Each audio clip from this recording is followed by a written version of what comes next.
Hey, what it do, baby? Welcome to Vegeta Sin Army. Thank you guys for liking, watching, and subscribing. You want to play a competitive leader. You want it to be a red leader, but you also want to have fun. How are you going to do that? If you're going to play Sin Shenron, or SS4, Goku Vegeta. Not that those decks aren't fun, but maybe you've played them so much that you're just a little bit bored. Maybe you're tired out. What red deck can you play that's a little bit fun? I think Pan's the answer. Because you also want to play a leader that's kind of good or competitive, right? I love it when leaders can draw like 2 cards a turn instead of 1, 3 cards a turn. Pan's one of those leaders that can draw you a card on each turn and still swing and draw. Like once she's on her backside. She's the same Pan as always. If you play a battle card, it'll get a 5k pump. If that reaches 20, you'll get to draw a card. That's on either turn. This is really good. It makes us want to play battle cards on either turn. Obviously, she's also gonna have that awakening of 3 Z battle cards. You can untap an energy, draw one, and go down to 6 life. Or you can just wait till you're at 4 life. Really cool leader. Let's go into my list real quick. Same list as usual, I think, guys. I think we've all seen this list before, but I just want to talk about a couple of things maybe that you can see for yourself. Holy shit, the creator view just looking awful here. What you want to get on your opening hand is Pan United Emotion. I mean, you play it for most of these cards you play for 1. They're 15Ks. You're gonna get a 5K pump and draw a card. This card draws 2 cards for 1. This is what you want on your turn 1 when you start playing this deck. When she attacks, you look at the top 5 for Red Saiyan and play it. This is the only card in the starter deck I'm not playing. Okay. The second most important card when you're mulliganing is Super Saiyan 4 Goku Senses Returned, because it's a card that lets you combo for free from your combo area and gives you Z energy to awaken early. I can't make up my mind about what's more important. That turn 1 Pan, because remember, she doesn't draw and swing on the front side, only on the back side. But she has tools that makes her have advantage early on the front side, such as Pan United Emotion. So you want to see that turn 1. And turn 2, you really want to see him too. So you're really hard mulliganing for Pan United Emotion and Super Saiyan 4 Son Goku Senses Returned. Why? Because Pan is going to draw you 2 really early. Turn 1. And Goku's going to do kind of the same, but he's going to give you that Z energy that you need to awaken early, right? You play him for 1, you burst 2. When he swings, he gets the combo from the drop, and if you tap an extra energy, he stands up so he can swing again and combo again from the drop area, giving you 2 Z energy early on, and he draws on that second tap. So you're drawing 2 for 2 energy, and you're getting like a 30 and a 35k swing or something. It's pretty good. Now, Great Apes Son Goku the Aggressor. It's a card that you can combo at any point and play it. It's got unique. But when you play it, you're going to get a draw. You want to play cards on your opponent's turn and in your turn. This is a really cool card if you want to defend your Goku and Pan early on. And then once he goes to the drop area, he'll have an effect later with your Z Battle card. We'll get to that later. Now, as you can see with my list, we're playing a lot, obviously, a lot of these cheap 1-drop 15Ks. The Gohan is really good, but we're only playing it at 3 because you have to be at 4 life to play him. But he minuses 10,000 out of 7 of your opponent's battle cards, or up to 7. And if you do 5 or more, this guy gets 10,000 on double strike for the turn. Really good. He also has a neat Z energy effect that we're never going to use. Even better, at 4 of, is Son Goten Hyperspeed Rush. You tap 1, you draw 1, and then you draw 1 on play. So you draw him for Pan, you draw him for Hyperspeed Rush. He's a 20k double strike, 1-drop that's like really good, hard to beat. Some removal if you tap an extra energy, like most of these cards have. Cards now have like 40 effects each, so... no, shut up, I didn't call you, bitch. Son Gohan defeating the demon. Why is it at 3 of? Because I have no idea how much he's going to be live. You're going to need your 3 Z energy for him to cost 1. So, I don't own this card, I'm not rich, so I don't know. You guys tell me. Should I put this at a 4 or at 3 of? The reason my knee-jerk reaction is to put him at 3 is because you need 3 Z energy for him to be a 1 drop. but he is a double strike blocker that is a counterplay. So when you play him, he's gonna neg something 20,000 on your opponent's side for the turn. Oh man, and then he's gonna be a 25k blocker. Pretty good one drop as a counterplay, and you draw a card obviously because it's Pan. So I don't know, maybe a 4 of, maybe a 3 of. What do you guys think? Super Saiyan Broly Surging Attack. This card replaces Borgos. This card replaces Bardock, the Bardock screw cards, because basically it's both of those cards in one. Now, there's a 1-drop critical Bardock that, like, when he attacks, he's critical, whatever, and he has removal, I guess, right? And he's a 1-drop that draws, and he's critical. So he's hand control because critical, and he draws, so he gives you advantage. And there's a Borgos out there that's kind of the same, but all he does is draw 2 because of Pan. This card is both of those put together. Not only that, remember how Pan is really good because she can use her turn 1? Well, Broly you can use turn 2. If your leader's red and your opponent has 2 or more energy, you can just play this guy for 1. This is really good. It's a 1-drop 15k critical. Now, it has Servant, so he's actually 25. Oh, you're playing him in Pan, so he's actually 30.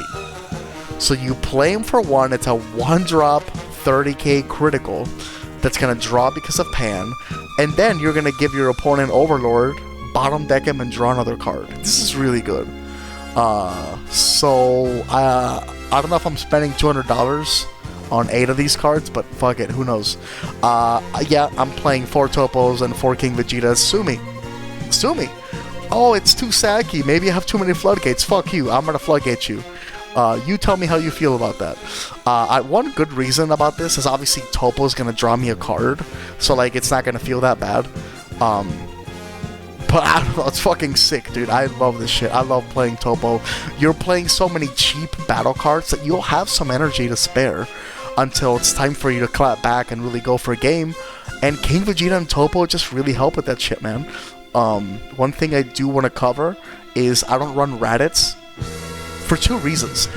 Beerus, you can use it at any time in a game and give yourself Z energy.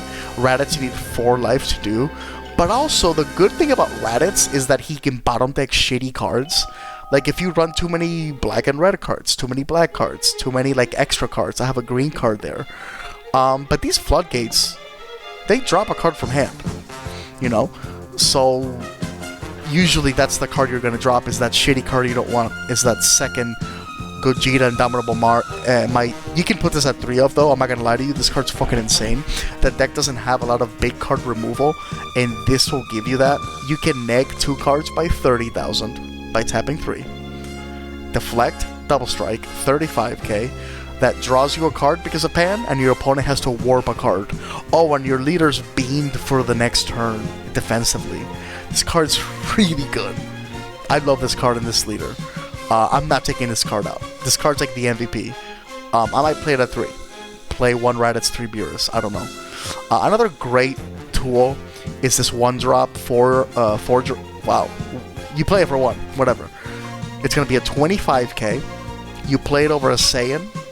When you attack, you neg something 30,000. Big removal. This deck, again, doesn't have a lot of spot removal. Negging something 30,000 is really important. Surprise Attack Frieza, sweet.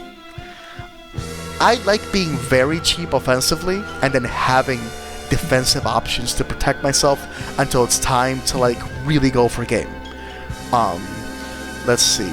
And one way I'm doing that is defending myself with Unbreakable, which gives me the Z energy to be able to justify maybe running 4 of these Gohans, right? Holy shit, I shouldn't have clicked on that.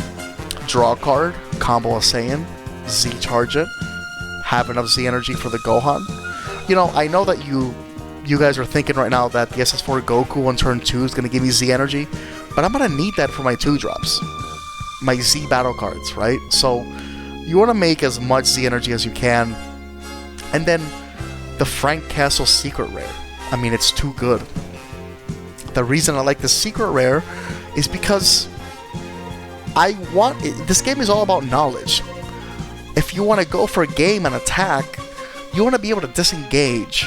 You want to be able to stop attacking If you think that your opponent has a big enough wall to defend themselves and you don't have enough to get over that wall, you're going to want to disengage and say, you know what, let me commit my resources on a plan B.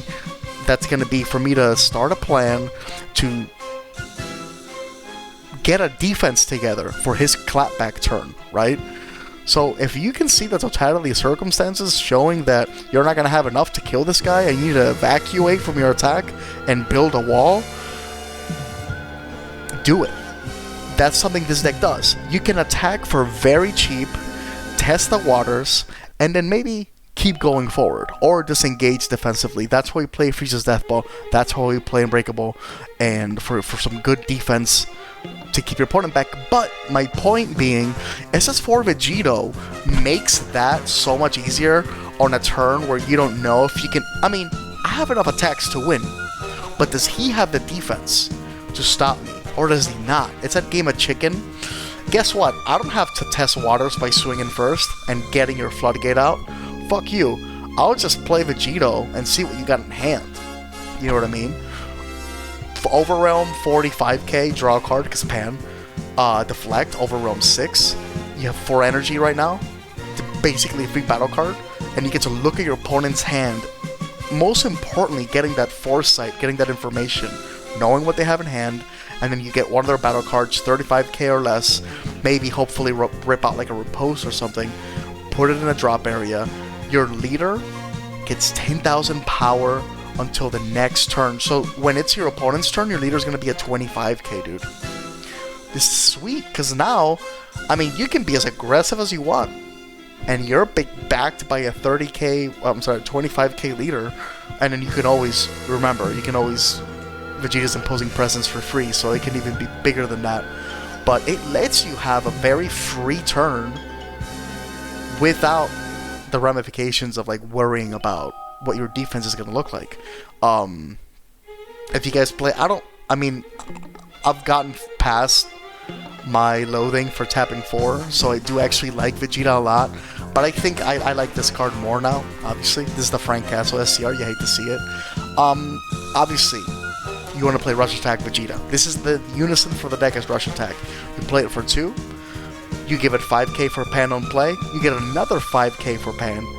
But the reason he's so great is because every time he attacks, he minuses something, 15k, but most importantly, he gets to combo a battle card from the drop area, giving you back that Z energy that he spent, which wasn't a lot. He only cost 2 Z energy. But he gives you back that Z energy that you can use later for things like the Gohan counterplay. If you have 4 or more Z energy, you can even switch him to active mode, give him another 10,000. Double strike and barrier from turn. A great finisher. He's great for maintaining a little bit of minusing and board control and more Z energy for your fucking Z energy. So what Rush Attack can do things SS4 Goku cannot do, but don't get me wrong, SS4 Goku can do some shit that Rush Attack cannot. Sometimes you need somebody that on play has barrier, that has they both have deflect, but this dude is a monster in his own right. You have to have 4 energy to play him and have the full effect. But dude, you play him and he's gonna burn a life from your opponent if they have 4 or more. On play, that's his effect. And you tap another energy, he's gonna get 5k power and dual attack. So he gets 5k for the leader on play, 5k for the leader again, right? Double strike, barrier, deflect, tap an energy, guess what? He gets another 5k. And now he's a dual attack, double striker, 25k. When you put that fucking monkey under him from the drop area, he's gonna give him another, he's a 30k now. So now you've got yourself a 30k, dual attack, double strike, deflect, barrier. Every time he attacks, he minuses something, 25,000 for the turn. Scary, scary, big scary monkey. Really a card you want to respect. Sometimes you want to get rid of like that one of blue Boo Unison or something, and this is the card to do it. Sometimes Rush Attack's better. So, you know, this guy's a little more expensive on the Z energy, and he doesn't give you back the Z energy like Rush Attack does, so I played at 3 and 2, whatever you think. One of Videl. Once you've played your 15k to draw, this is like a little cheap card you can play to, again, keep testing the waters. It's gonna be a 15k. This is a 15k one drop. when you have a red earth thing in your Z energy, and you get to pop a 15k or less. No big deal, just a little card. Same with Vegeta, surmounting the impossible. If you don't have the Z energy to awaken, you can use this card to get down to 4. You play him for 1, you take a life, you bottom take a card, you draw 1. It's pretty good. Make sure it's not your first play or else you're not drawing. You don't want this guy to be 10k because that would suck. Let me know what you think. Do you like the deck? Do you not? Whoa, I just ate pancakes and I burped. Do you not like the deck? Do you like it? What do you like about it? What don't you like about it? What changes would you make? Do you want to play Pan? Do you think it's fun? Are you like me, that you think it's actually kind of competitive? Let me know. I hope I helped at least one of you, and I'll see you guys next time.